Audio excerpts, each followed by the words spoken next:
오늘 한 날에도 하나님께서 주신 은혜가 여러분의 삶에 가득하게 되시기를 주님의 이름으로 축원드립니다. 오늘 베드로전서의 말씀 우리가 읽었는데요. 여기 안에는 우리의 상식으로 이해할 수 없는 역설이 있지요. 너희가 이제 여러 가지 시험으로 말미암아 잠깐 근심하게 되지 않을 수 없으나 오히려 크게 기뻐하는도다. 고난을 맞이했는데 오히려 기뻐할 수 있게 된다고 우리에게 전합니다. 베드로는 지금 편지를 받는 성도들이 얼마나 많은 시험 그리고 여러 가지 고난과 근심과 고통과 슬픔 가운데 있다는 사실을 너무나도 잘 알고 있고 이 또한 너무나도 당연하다는 사실을 인정합니다. 그런데 그 바로 뒤에 이 상황과 전혀 맞지 않는 말을 전하는 거예요. 오히려 크게 기뻐하는도다. 고난 중에 있는데 근심하고 있는데 어떻게 크게 기뻐할 수 있다고 이 베드로전서는 우리에게 전하고 있을까요? 여러분, 세상의 사람들도 때로는 고난의 유익을 우리에게 얘기하지요. 언젠가 별그대라는 한 유명한 드라마에서 주인공이 바닥을 친 다음에 그런 대사를 하는 거예요. 바닥을 치니까 한 가지 좋은 점이 있네. 사람이 딱 걸러져. 진짜 내 편과 내 편을 가장한 적.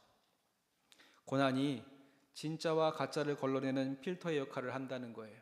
여러분, 그런데 오늘 사도 베드로는 고난이 단지 내 주변 사람만 걸러내는 것뿐만 아니라 한 걸음 더 나아가서 이 고난이 내 안에 있는 믿음이 진짜인지 가짜인지를 걸러내는 확실한 필터라고 선언하면서 이것이야말로 우리가 고난 중에 기뻐할 수 있는 이유라고 우리에게 전합니다.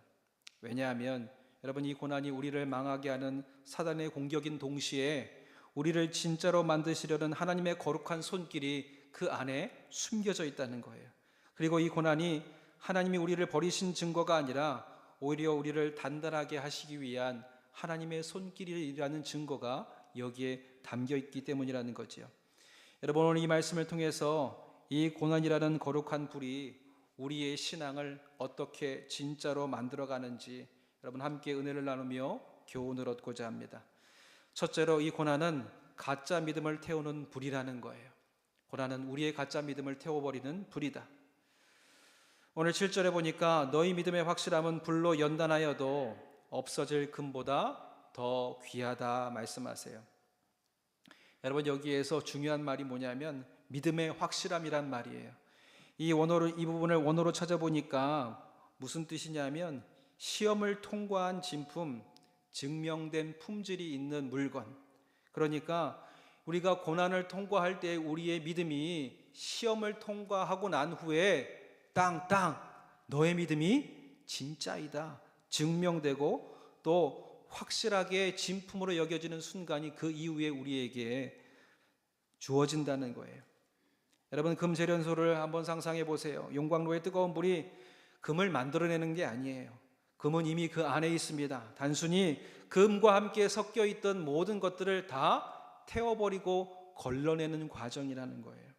흙과 돌멩이, 잡다한 광물들을 다 태워 없애고 또 화학 처리를 통해서 거기에 있는 불순물들과 분리하고 난 후에야 진짜 금, 순수한 금이 얻어지는 거죠. 여러분, 고난이라는 이 불도 정확히 이와 같다는 겁니다. 우리 안에 이 고난이 없던 믿음을 만들어주지는 않는다는 거예요. 그런데 고난이 우리 안에 다가올 때에 가짜 믿음은 다 태워버리고 진짜 믿음만 드러낼 수 있도록 만들어준다는 겁니다. 여러분, 그렇다면 우리 믿음 안에 섞여 있는 가짜 믿음은 뭘까요? 여러분, 그 불순물들은 무엇일까요? 첫째로는 기복신앙이라는 불순물이 있습니다.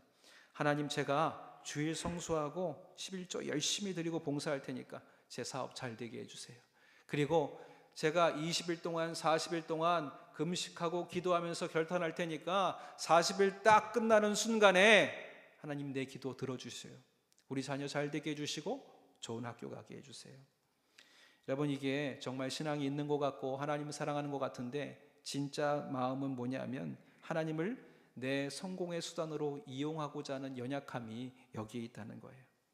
여러분, 또 하나의 불순물은 안정감이라는 우상입니다. 여러분, 우리가 하나님을 믿는다고 말하면서 동시에 내 마음을 평안하게 하고 삶을 평안하게 하는 것들을 함께 붙들고 살아가고 있다는 거예요. 제가 언젠가도 여러분들에게 말씀드렸는데, 제가 입원했을 때 거기에 있는 병원에 같이 누워있는 분들에게 제가 목사라고 말씀드리고 기도해 드리겠다 그랬어요. 그랬더니 반찬을 한참 챙겨주시던 그 이모님이 저한테 그러냐고. 여러분, 여기에 있는 젊은 삼촌이 목사님이래요. 우리 기도 받으십시다. 예수님도 붙들고 공자님도 붙들고 부처님도 붙들고 그 중에 하나라도 걸리면 좋잖아요. 그렇게 해서 기도받으러 오시는 거예요. 이 믿음은 뭡니까? 하나님도 믿고예요. 하나님만 믿고가 아니라 하나님도 믿고자 하는 거. 여러분, 이거는 우리 안의 신앙이 아니라 세상의 믿음이에요. 내가 하나님을 믿는다고 말하면서 동시에 내 통장 잔고를 믿는 것, 또 내가 다니는 든든한 직장을 믿는 것, 내가 가진 건강을 믿고 내가 쌓아둔 수많은 인맥들을 의지하는 것. 그런데 여러분, 고난이 닥칠 때에 갑자기 건강이 무너집니다. 건강이라는 가짜 믿음이 불타버려요. 사업이 어려워지고요, 통장이 바닥을 드러냅니다. 돈이라는 가짜 믿음이 사라지고 나를 도와줄 것 같은 사람들이 나를 외면해요. 인맥이라는 가짜 믿음이 다 제거돼요. 여러분, 이 모든 불순물들이 타버리고 나면 우리는 발가벗어진 채로 아무것도 없는 것처럼 주님 앞에 서는 거예요. 그리고 그때서야 하나님 앞에 절규하며 묻게 되잖아요. 하나님, 정말 살아계신 거 맞으세요? 내가 이제 무엇을 붙들어야 내가 살 수 있겠습니까? 여러분, 이게 바로 고난의 첫 번째 유익이라는 거예요. 고난은 내가 정말로 의지했던 것이 무엇인지 그 실체를 폭로해 주는 게 고난이라는 겁니다. 내가 붙들고 있던 가짜들을 다 불태워 주시는 거예요. 그리고 우리에게 선택을 요구하십니다. 이 모든 불순물이 다 타버린 그 잿더미 위에서 절망할 것인가, 아니면 그 안에서도 유일하게 타지 않고 진짜이신 예수 그리스도를 붙들고 우리가 나아갈 것인가. 여러분, 우리가 의지했던 가짜들이 불타는 것을 보면서 절망하지 마시라는 거예요. 여러분, 이 시간은 망하는 시간이 아니라 모든 불순물들이 제거되고 진짜 믿음으로 오직 예수님만, 오직 하나님만, 오직 성령님만 붙드는 우리에게 은혜의 결단이 시간이 되고, 진짜 믿음이 드러나는 우리의 하나님께서 나를 순금과 같은, 정금과 같은 믿음으로 단련시키시는 하나님의 손길이 되는 줄 믿습니다. 여러분, 그 불 가운데 하나님의 손길을 만나고 진짜 믿음으로 세워지시는 저와 여러분들이 되시기를 주님의 이름으로 축원드립니다. 두 번째로, 이 진짜 믿음은 그렇다면 무엇으로 증명될까요? 여러분, 진짜 믿음은 관계로 증명된다는 거예요. 이렇게 연된된 진짜 믿음은 우리의 관계 속에서 드러난다는 겁니다. 불순물이 제거된 진짜 믿음, 단순히 내면의 깨달음 속에서만 머무는 것이 아니라 반드시 우리의 삶 속에서, 우리의 관계 속에서 진짜 사랑의 행동으로 나타내야 된다는 거예요. 여러분, 서론에서도 말했듯이 우리가 고난이 오면 가짜들이 떠나간다 그랬잖아요. 가짜 친구들은 다 떠나가고 진짜만 남는다고. 여러분, 그런데 진짜 믿음을 가진 사람들은 어떻게 하게 됩니까? 남들 다 떠나갈 때에 고난당하는 이웃에게 진짜 사람이 되어주는 것, 진짜 친구가 되어주는 것, 이것이 진짜 믿음이고 진짜 그의 곁에 선 하나님의 사람이 행해야 할 믿음의 모습인 줄 믿습니다. 여러분, 우리 기독교 역사에 자신의 두 아들을 죽인 공산당원을 용서하고 그를 양아들로 삼은 손양원 목사님의 위대한 이야기를 우리는 너무나도 잘 알고 있습니다. 고난의 불길 속에서 인간의 한계를 초월하는 진짜 믿음을 우리에게 보여주었어요. 여러분, 그런데 이 진짜 믿음의 증거는 이런 위대한 순교자, 그 누구도 범접할 수 없는 이런 결단에만 있지는 않다는 거예요. 우리의 삶 속에서도, 작은 헌신 속에서도 드러납니다. 우리가 잘 아는 연예인 현정혜영 부부는 여러분 아시지요? 수십 년간 꾸준히 기부하면서 국내외 수많은 아이들을 후원하고 장애아동병원을 짓기 위해 마라톤을 뛰는 것으로 유명하지요. 사람들이 그에게 묻는 거예요. 왜 이렇게까지 하시냐고. 그 돈으로 먹고 살면 편하게 떵떵거리면서 아무 걱정 없이 살 텐데. 그러니까 이렇게 대답합니다. 이게 신앙인의 당연한 모습 아닐까요? 여러분, 이 사람들이 어렵지 않아서 그렇게 할까요? 왜 그들이 어려움이 없겠습니까? 하지만 이 부부는요, 자신들이 가진 부와 명성을 자신을 위해서 쌓아두지 아니하고 오히려 그것을 고난받는 이웃들을 위해서 진짜 사랑의 통로로 사용했다는 거예요. 여러분, 우리의 믿음의 확실함이 어디에서 증명됩니까? 예배당 안에서 우리가 기도하고 뜨겁게 찬양할 때에도, 우리의 유창한 기도에서, 또 우리가 말씀을 붙들고 씨름하는 오늘의 격렬한 삶에서, 작은 삶의 일부 모두에서 다 드러난다는 거예요. 그리고 진짜는 우리가 고난의 불길 가운데 있는 우리의 이웃들에게 내가 어떤 존재로 드러나느냐에 따라 진짜 거기에서 우리의 믿음이 진짜인지 가짜인지 드러나게 된다는 거지요. 내 친구가 실직했을 때, 내가 아는 교우가 암투병을 시작했을 때에, 또 내 가족이 낙심에 빠져 있을 때 나도 힘들지만 기꺼이 그를 위해서 함께 기도해주고 그와 함께 그 마음을 나누고자 하는 것. 여러분, 이 작은 실천도 우리의 진짜 믿음을 드러내는 우리의 결단이 될 수 있을 줄 믿습니다. 여러분, 왜 우리가 그렇게 해야 되는 거예요? 우리가 먼저 그 사랑을 받았기 때문이에요. 우리가 죄와 사망이라는 가장 끔찍한 고난의 불길 속에서 영원히 타들어가고 있을 때에 예수님께서 우리를 외면하지 않으셨어요. 그분이 기꺼이 우리의 절망과 사망의 감옥으로 찾아와 주셔서 십자가에서 우리의 모든 짐을 대신 짊어주셨잖아요. 예수님이야말로 우리의 진짜 친구고 진짜 구원자이신 줄 믿습니다. 아까 일부 예배가 끝나고요, 설교문을 다시 수정하면서 유튜브에다가 CCM 음악을 틀어놨는데 중간에 광고가 나오는데 갑자기 트로트가 나오는 거예요. 찐이야, 완전 찐이야, 진짜가 나타났다. 지금 찐이야, 완전 찐이야, 찐하게 사랑할 거야. 요즘같이 가짜가 많은 세상에 믿을 사람 바로 당신뿐. 내 모든 걸 다 줘도 아깝지 않은 내 인생의 전부인 사람. 끌리네 자꾸 끌리네, 내 심장을 훔쳐간 사람. 제가 설교하다가 설교 다시 한번 수정하고 준비하다가 이 가사 듣고 하나님 참 영감을 주셔도 엉뚱하게 주시네요. 누가 찐입니까?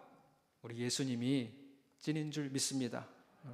그분을 만나면요, 내 마음이 자꾸 가요. 그분에게 내 마음을 빼앗겨요. 그리고 그분에게 내 삶이 쏠리는 거예요. 그리고 내가 받은 그 사랑대로 누군가에게 찐이 되어줄 수 있는 결단이 우리 안에 있어야 할 줄 믿습니다.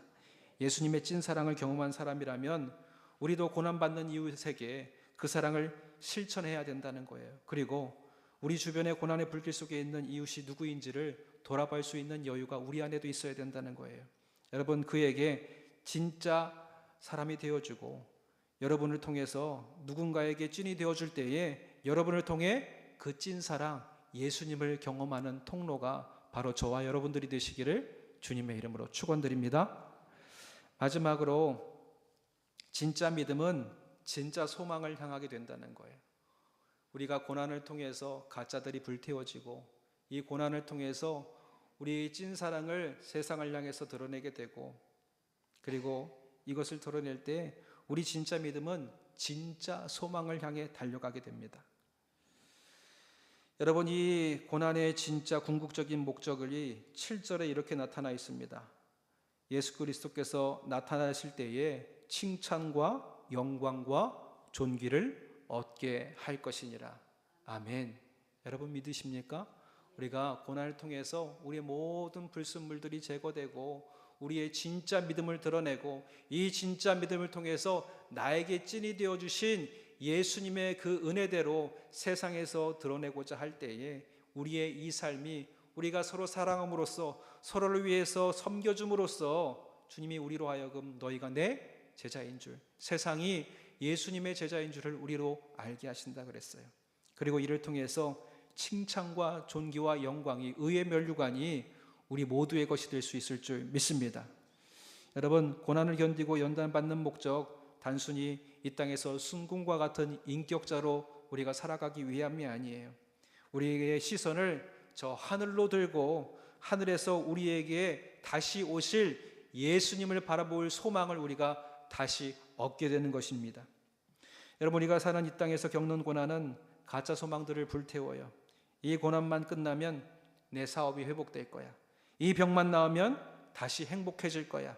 이런 가짜 소망들은 우리를 조급하게 만들고 상황이 나아지지 않으면 쉽게 우리는 절망하고요, 쉽게 하나님을 원망하게 됩니다. 여러분, 그런데 진짜 소망은 어떻습니까? 진짜 소망은 상황에 따라 바뀌지 않습니다. 다시 오실 예수님께 우리가 고정된다면 내 상황이 어떠하든 내 삶이 어떠하든 다시 오실 예수님을 붙든 사람들에게는 이것은 시련이 아니라 은혜가 될 수 있음을 고백할 수 있게 된다는 거예요.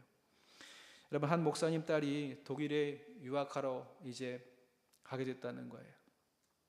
우리 김지숙 권사님 통해서도 예원 얘기를 들었을 때 저는 독일에는 큰 인종차별이 없는 줄 알았는데 독일도 인종차별이 엄청 심하더라고요.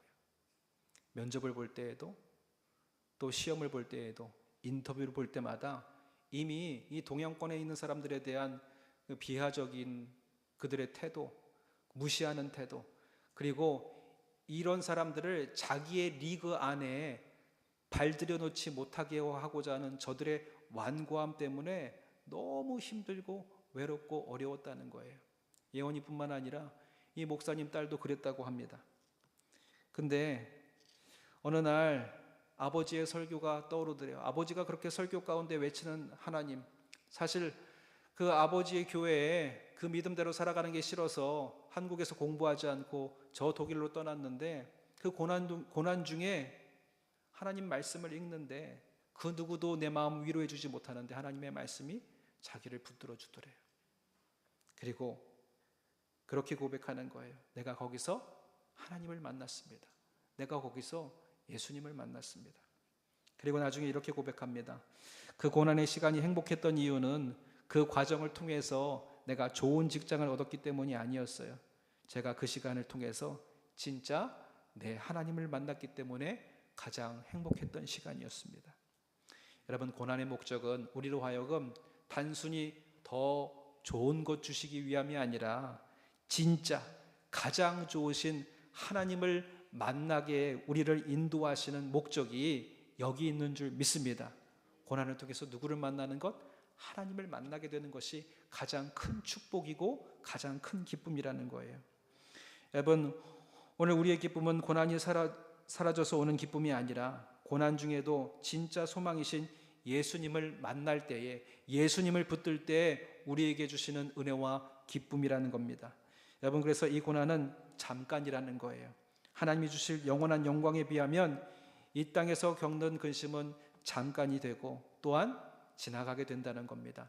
여러분, 이 고난을 통해서 오늘 나와 함께 하시는 주님을 만나시기를 주님의 이름으로 축원드립니다.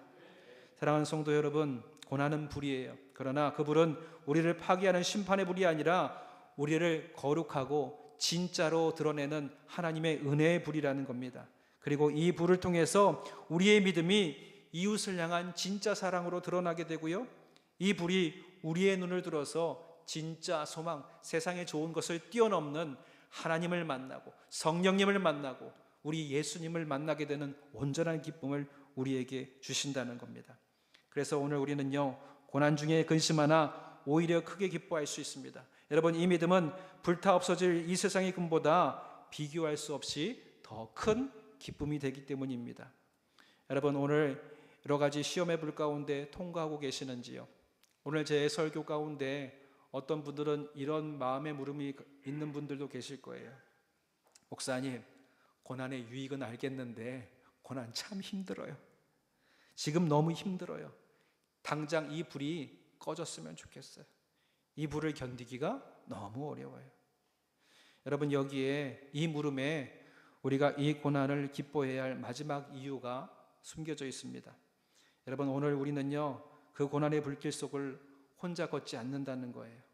다니엘의 세 친구가 풀무불 속에 던져졌을 때에 그 불 속에는 세 사람이 아니라 네 사람이 있었습니다. 바로 하나님의 아들과 같은 분이 그들과 함께 걸으셨습니다. 여러분, 마찬가지예요. 오늘 우리가 걷는 고단한 인생길, 숨이 턱까지 타오르는 오늘의 힘겨운 우리의 삶, 주님은 우리를 그 불 밖에서 세워두고 견뎌내라 우리와 상관없이 외치는 분이 아니라 주님은 가장 뜨거운 우리의 삶의 한복판으로 들어와 주셔서 우리의 손을 붙잡고 함께 걸으시는 분이 우리 하나님이신 줄 믿습니다. 여러분, 이게 우리의 진짜 믿음이 붙드는 가장 강력한 은혜의 고백이에요. 예수님이 늘 함께 하십니다. 임마누엘, 내가 너희와 항상 함께 하리라. 여러분, 이 고난의 시간에 내 모든 가짜들이 불타 없어지고 오직 진짜이신 예수 그리스도 한 분만 붙드는 은혜가 있기를 바랍니다. 지금 내 옆에서 함께 울고 함께 걸으시는 그 주님을 의지하며 이 고난의 시간을 믿음으로 통과해내시기를 바랍니다. 그리고 마지막 날 주님이 다시 오실 때에 우리의 믿음이 칭찬과 영광과 존귀가 되어서 주님께 드려지는 저와 여러분들의 모두의 은혜의 결단, 진짜 믿음의 결단, 하나님의 붙든 우리 모두의 삶이 되시기를 주님의 이름으로 축원드립니다. 기도하겠습니다. 참 좋으신 하나님, 오늘 고난의 역설이라는 말씀을 통해서 우리의 삶에 닥친 불같은 시험의 의미를 깨닫게 하시는 하나님 감사합니다. 고난이 우리를 망하게 하는 저주가 아니라 우리를 진짜로 만드시는 하나님의 거룩한 손길임을 믿사오니 아버지 하나님, 그동안 가짜 믿음으로 살아왔던 우리의 연약함을 아버지 하나님 회개합니다. 건강을 믿고 통장의 잔고를 의지하며 사람들의 인정을 붙들었습니다. 그러나 고난이 부딪힐 때에야 비로소 이 모든 것이 아무것도 아닌 것을 깨닫사오니 진짜이신 우리의 찐사랑 예수님만을 붙들게 하여 주시옵시고, 아버지 하나님, 이게 우리의 삶의 믿음의 고백으로만 드러나지 않게 하시고 삶으로 이어져 아버지 하나님, 동일한 고통과 어려움 가운데 있는 이들에게 주님이 내게 그러했듯이 저들에게 진짜 이웃이 되는 우리 모두가 되게 역사하여 주시옵소서. 이제 우리의 눈을 들어 땅의 상황이 아닌 진짜 소망 되신 예수님을 바라보게 됩니다. 주님을 다시 오시기까지 예수님이 늘 나와 함께 하신다는 아버지 하나님, 이 믿음의 고백을 붙들고 가장 뜨거운 삶의 한복판에 함께 걸으시는 주님의 손을 붙들고 끝까지 나아가 하나님께 주시는 칭찬과 존귀와 영광을 아버지 하나님 얻게 하여 주시옵소서. 그 은혜의 걸음, 믿음의 걸음으로 오늘도 우리를 인도하여 주실 것을 믿사오며 예수님의 이름으로 기도드렸사옵나이다. 아멘.